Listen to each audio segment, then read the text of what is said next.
నమస్తే, welcome to our channel. నేను సిరి. పవన్ కళ్యాణ్ గారు అధికారులను అడిగిన ప్రశ్నలకైతే అధికారులు అయితే నీళ్లు నమ్మారు. 500 కోట్లు ఎక్కడని అడగంగానే అధికారులందరూ తెల్లమొహం వేసిన పరిస్థితి. అసలు ఏం జరిగింది ఏంటి అనేది మనకి వివరించడానికి మనతో పాటు ఉన్నారు ప్రముఖ సీనియర్ జర్నలిస్ట్ జగదేవ్ గారు.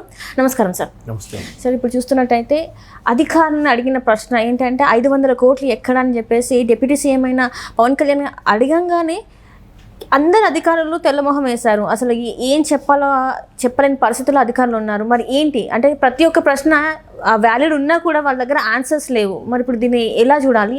అసలు అధికారులు తప్పనాలా లేకపోతే గత ప్రభుత్వం తప్పనాలా? అది మాట్లాడదాం. ఎందుకంటే పవన్ కళ్యాణ్ గారు డిప్యూటీ సీఎంగా ఫస్ట్ మనం అసెంబ్లీలోకి అడుగుపెట్టారు. ఇవాళ ముందుగా ఆయన కంగ్రాట్స్ చెప్పాలి. అయితే అసలు ఒక చిన్న సర్పంచ్ కానీ ఎంపీటీసీ కూడా కాని వ్యక్తి ఒకేసారి డిప్యూటీ సీఎం హోదాలో అసెంబ్లీలో అడుగుపెట్టడం, ఆ రోజు మొన్న బాధ్యతలు స్వీకరించడం, ఆయన ఛాంబర్కి వెళ్ళిన డే 1 నుంచి కూడా ఆయన ఇంతవరకు కూడా ఏ క్యాబినెట్ హోదా అనిపించలేదు. ఏ సీనియర్ నాయకుడి దగ్గర కూడా కనీసం పనిచేయలేదు. ఇప్పుడు చంద్రబాబు గారు అంటే దగ్గర 14, ఇప్పుడు ఒక 19 సంవత్సరాలు పనిచేసే సుదీర్ఘ అనుభవం ఉన్న సీఎం. తర్వాత క్యాబినెట్ హోదా కూడా చేసిన సందర్భాలు ఉన్నాయి ఆయన ముఖ్యమంత్రి అవ్వకముందు. అలా కాకుండా 40 ఏళ్ళ సుదీర్ఘ ప్రయాణంలో ఆయన ఎన్నో హార్డిల్స్ చూశాడు. ఎలాంటి డిసిషన్ తీసుకోవాలి అవన్నీ తెలుసు. అందుకే పవన్ కళ్యాణ్ గారు డే 1 నుంచి కూడా ఆయన ఏం చెప్పారు, నేను టీడీపీతో పొత్తు పెట్టుకోవడానికి ప్రధానమైన కారణం చంద్రబాబు గారి యొక్క విజనరీ, పైగా అంత అనుభవజ్ఞుడైన నాయకుడితో కలిసి పనిచేయడం వల్ల నాకు కూడా ఉపయోగపడుతుంది, నాకు ఒక గురువులాగా ఒక మార్గదర్శకం జరుగుతుంది. అంటే ఇదన్నిటి ఈవెన్ పోలింగ్ బూత్ ఏజెంట్లు, కౌంటింగ్ ఏజెంట్లు కూడా మనకు సరిగ్గా లేరు. అటువంటి సీనియర్ పార్టీతో సీనియర్ నాయకులతో కలిసి వెళ్ళడం వల్ల మనకు అన్ని విధాలకు ఉపయోగపడుతుంది అంటూనే ఈరోజు డిప్యూటీ సీఎం హోదాలో 5 శాఖలు ఆయన దగ్గర ఉన్నాయి. డిప్యూటీ సీఎంతో పాటు డిప్యూటీ సీఎం అనేది ఒక ఆభరణం అయితే ఆ 5 శాఖలు పంచాయతీరాజు, అడవులు, సైన్స్ అండ్ టెక్నాలజీ, నీటిపారుదల, తర్వాత గ్రామీణ అభివృద్ధి, గ్రామీణ ఇది 2 గ్రామీణవి ఉన్నాయి. ఆ 2 కలిపి ఒక శాఖ.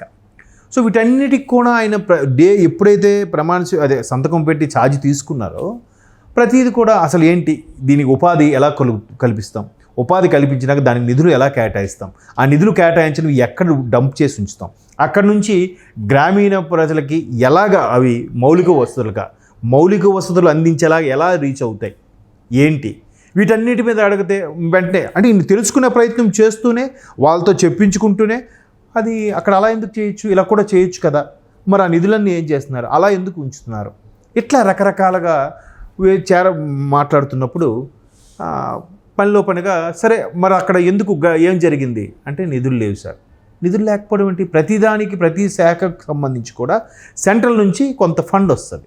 ఏ శాఖ తీసుకున్నా ఆ ఫండ్ వచ్చినప్పుడు దాన్ని ఏం చేస్తున్నారు, ఏం చేశారు, ఎంత వచ్చింది, ఎంత సద్వినియోగపరిచారు, ఎంత దారి మళ్లించారు, ఎందుకు చేయలేకపోయారు అంటే సార్ అది అన్నట్టుగా నీళ్ళు నములుతున్నారంట. అయితే ఇప్పుడు దాని మీద ఆయన వివరణ అడుగుతున్నాడు. ఎక్కడికి వెళ్ళినా ఇప్పుడు ఆల్రెడీ అధికారులు ఒక టెన్షన్ అయిపోయింది, అబ్బాయి ఎవడయ్యా బాబు ఈయన తగులుకున్నాడు. ప్రజలకు ఎలా ఉంటుందంటే అధికారులకి సాధారణంగా ఎక్కువ రాచి రంపాన పెట్టకూడదు. రాచి రంపాన పెడితే ప్రభుత్వ ఉద్యోగులకి సరిగ్గా పట్టించుకోవట్లేదని చెప్పి వీళ్ళే మళ్ళీ ఇది చేస్తారు కొంతమంది, అందరూ కాదు.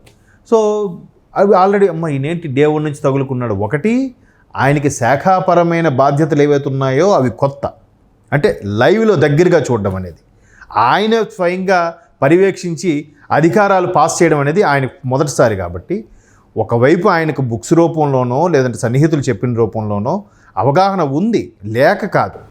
దాన్ని మీరు ఎలా అమలుపరుస్తారు? లైవ్ ఎగ్జామ్ ప్రాక్టికల్గా కదా, ఇప్పుడు ఇంతకుముందు థియరీ చూశారేమో, ప్రాక్టికల్గా తెలియదు కాబట్టి ప్రతిదీ ఆయన కూలంకుషంగా అడిగి చర్చించి తెలుసుకొని బుక్స్లో చూసి చదువుకొని కూడా ఇండియన్ పాలిటిక్స్ కానీ లేదంటే ఈ రాజనీతి శాస్త్రం సంబంధించిన విషయాలు కానీ తెలుసుకోవడం వల్ల ఎట్లా ఉంటుంది అడ్మినిస్ట్రేషన్, ఏం చేస్తారని అడగడం, తెలుసుకోవడం, ఇవన్నీ అడిగితే వాళ్ళ దగ్గర ఆన్సర్ లేదు.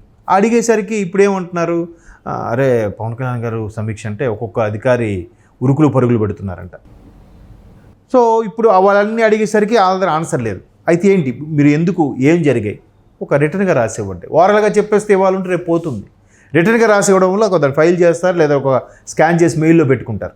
అందరికి అడిగితే ఇప్పుడు వాళ్ళే నిర్ణయం తీసుకొని చేశారా, లేదా పై అధికారులు ఇటువంటిగా ప్రెజర్ చేయడం వల్ల చేసి తీశారా అన్నది నెక్స్ట్ రాబోయే రోజుల్లో మనకి తెలుస్తుంది ఏ విషయం అనేది. బట్ ఈయన కష్టపడే తత్వము, ఎలాగైనా నన్ను గెలిపించింది ఎంత 100% స్ట్రైక్ రేటుతో దాన్ని న్యాయం చేయాలని డే 1 నుంచి అదే తలంపులో ఉన్నాడు, అదే కాన్సెప్ట్లో ఉన్నాడు ఆయన. అందుకే ఆయన ఒక స్పెషల్ ఆఫీసర్ని కూడా తెచ్చుకోబోతున్నాడు ఓఎస్డీగా. అవును.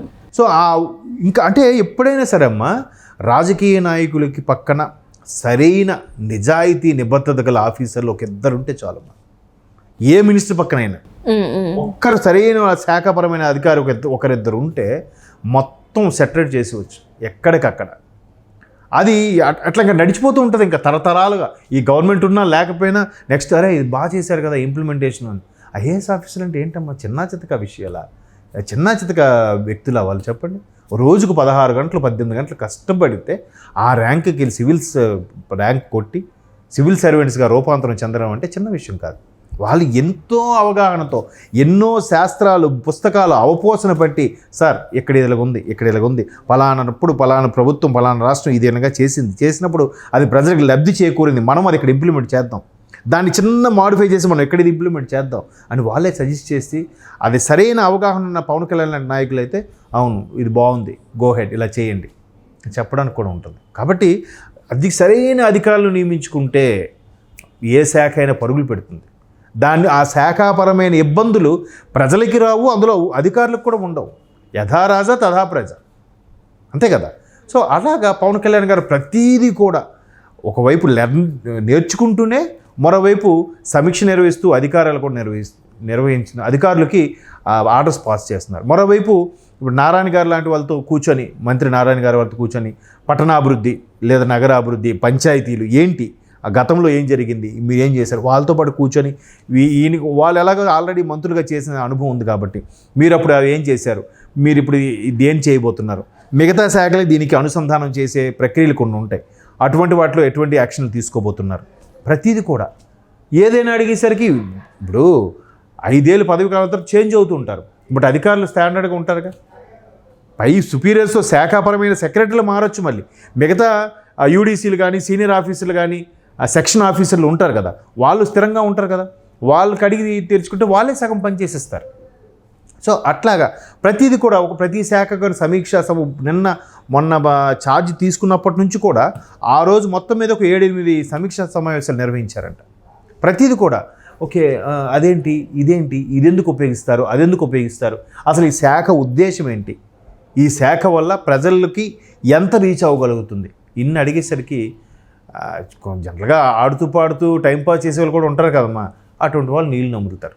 లేదు పర్ఫెక్ట్గా ఉంటే లేదు సార్ ఇది ఇలా చేసాం, దానికి ఇలా చేసాం, గత ప్రభుత్వంలో ఆ మంత్రి గారు ఇలా చెప్పారు, వాళ్ళు నేను అప్పటికీ మంచిది కాదని చెప్పాను వినలేదు, ఇట్లా చేశారు, సో నా నుంచి ఏమీ లేదు, నేనైతే సైన్ చేయలేదు సార్ ఇప్పుడు చెప్పే ధైర్యం ఉంటుంది. కొంతమంది సార్ ప్రెజర్ చేశారు సార్ తప్పలేదు సార్ అని చెప్తారు. అది అప్పుడు వాళ్ళు కూడా అనుకోవడానికి ఏం లేదు, నేను చెప్తున్నాను చెయ్యి మాట్లాడకుండా చెయ్యి అని అంటే ఒక అధికారిని పట్టుకొని ఇక్కడ నేనా నువ్వా నువ్వు చెప్పి నోరు మూసుకొని చెయ్యి అంటే ఎలా ఉంటుంది? మనం మాట్లాడేంత ఈజీ కాదు. ఆ అధికారికి ఎంత అవమానకరంగా ఉంటుంది, తల తీసేసినట్టు ఉండదు. ఇంకేం చేస్తాడు? సరే అవసరం లేదంటే లాంగ్ లీవ్ మీద వెళ్ళిపోవడము, డెప్యుటేషన్ మీద వేరే దగ్గరికి వెళ్ళిపోవడము, లేదు తప్పదు కొన్ని కమిట్మెంట్స్ రెస్పాన్స్ ఉన్నాయంటే అన్నీ మూసుకొని వాళ్ళు చెప్పినట్టుగా అయ్యా ఎస్ అని సంతకం పెట్టాడు. సో ఇప్పుడు అవన్నీ బయటకు వస్తాయి, చూద్దాం. ఎందుకు నిధులన్నీ కూడా ఎక్కడ ఏ శాఖ అడిగినా నిధులు లేవని అంటున్నారు. మీరు స్టార్టింగ్ లో 500 కోట్లు అన్నారు, 500 ఎక్కడ సరిపోయి ఇంకా ఎన్ని వేల కోట్లు ఇంకా వస్తాయి బయటకి.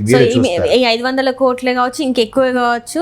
సో ఇప్పుడు పవన్ కళ్యాణ్ గారు అడిగిన క్వశ్చన్స్ అన్నిటికీ మరి అధికారుల దగ్గర ఆన్సర్ ఇవాళ రాకపోయినా రేపటి రోజున రావాలి. ఎవరి ఒత్తిడి వల్ల మరి ఆ 500 కోట్లు మాయమయ్యాయో మరి ఏం చేశారో ఇవ్వాలి. So thank you so much sir.